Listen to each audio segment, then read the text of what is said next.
नमस्कार। कभी सोचा है कि एक कामयाब ब्लॉगर बनने के पीछे की असली कहानी क्या होती है?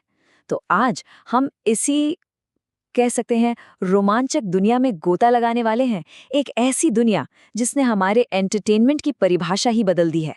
पर एक मिनट, ये सिर्फ कैमरे के सामने बात करने तक ही सीमित नहीं है।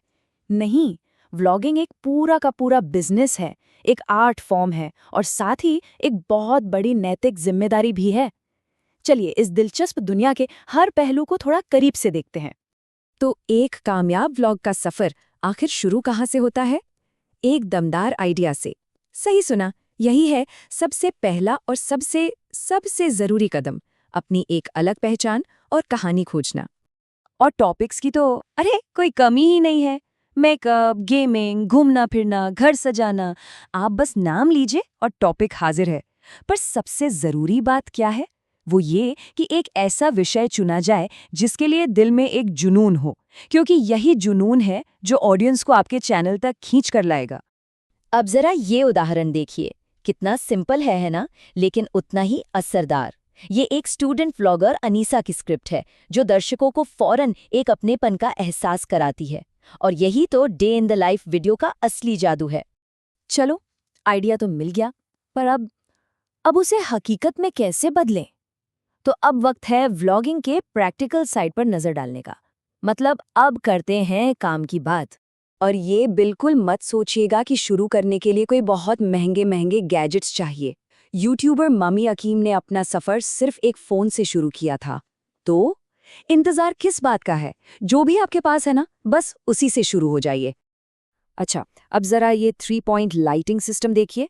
सुनने में थोड़ा टेक्निकल लगता है ना? पर है बहुत सिंपल। की लाइट, फिल लाइट और बैक लाइट। ये एक आसान सी टेक्निक है जो आपके घर पर बनाए वीडियो को भी एक प्रोफेशनल सिनेमैटिक लुक दे सकती है, जिससे वो और ज्यादा आकर्षक लगते हैं। संगीत, अरे ये तो आपके वीडियो में जैसे जान डाल सकता है। हाँ, बस एक बात का ध्यान रखना है, हमेशा रॉयल्टी फ्री म्यूजिक ही इस्तेमाल करें, वरना कॉपीराइट का पंगा पड़ सकता है। और हाँ, ऐसा संगीत चुने जो आपकी आवाज पर हावी ना हो जाए। और अब आता है वो हिस्सा जिसका सबको इंतजार रहता है, अपने पैशन को कमाई का जरिया कैसे बनाया जाए। चलिए व्लॉगिंग के इस पूरे बिजनेस मॉडल को जरा समझते हैं। तो इसकी जो पहली सीढ़ी है वो है यूट्यूब पार्टनर प्रोग्राम, यानी YPP। समझ लीजिए ये वो चाबी है जो क्रिएटर्स के लिए कमाई के दरवाजे खुलती है। लेकिन इस प्रोग्राम का हिस्सा बनना इतना भी आसान नहीं है। इसके लिए पिछले 1 साल में आपको चाहिए पूरे 1000 सब्सक्राइबर्स और 4000 घंटे का वॉच टाइम। ये आंकड़े असल में ये पक्का करते हैं कि कमाई शुरू होने से पहले क्रिएटर के पास एक ठीक-ठाक ऑडियंस बेस हो। और यहाँ ये समझना बहुत जरूरी है कि खेल सिर्फ सब्सक्राइबर्स का नहीं है।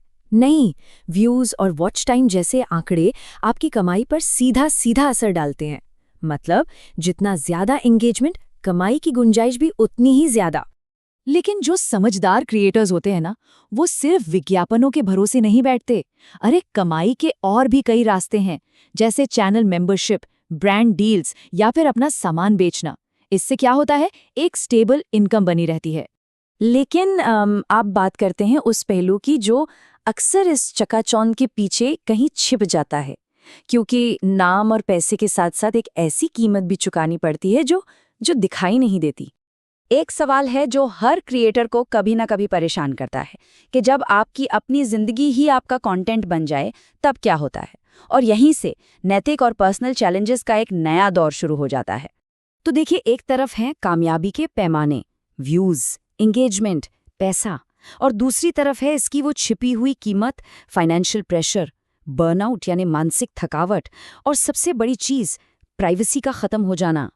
अनु की डॉक्टर फेथ गॉर्डन इस बात को बहुत सही तरीके से बताती हैं।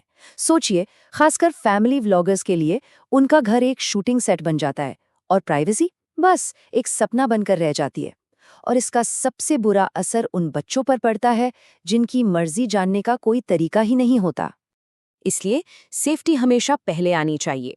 ये कुछ बहुत सिंपल लेकिन बहुत जरूरी नियम है, जैसे अपना पूरा सरनेम कभी पब्लिक में मत बताइए, स्कूल के यूनिफॉर्म में वीडियो मत बनाइए। ये छोटे छोटे कदम हैं पर ऑनलाइन सेफ्टी में बहुत बड़ा फर्क ला सकते हैं। और अब आखिर में एक सवाल हम सब के लिए। हमने क्रिएटर के सफ़र को तो देख लिया, लेकिन एक दर्शक के तौर पर हमारी क्या जिम्मेदारी बनती है? क्योंकि ये मत भूलिए, हम जो कंटेंट देखते हैं, जिसे शेयर करते हैं, जिसे बढ़ावा देते हैं, वही इस पूरे इकोसिस्टम की दिशा तय करता है। सोचने वाली बात है ना?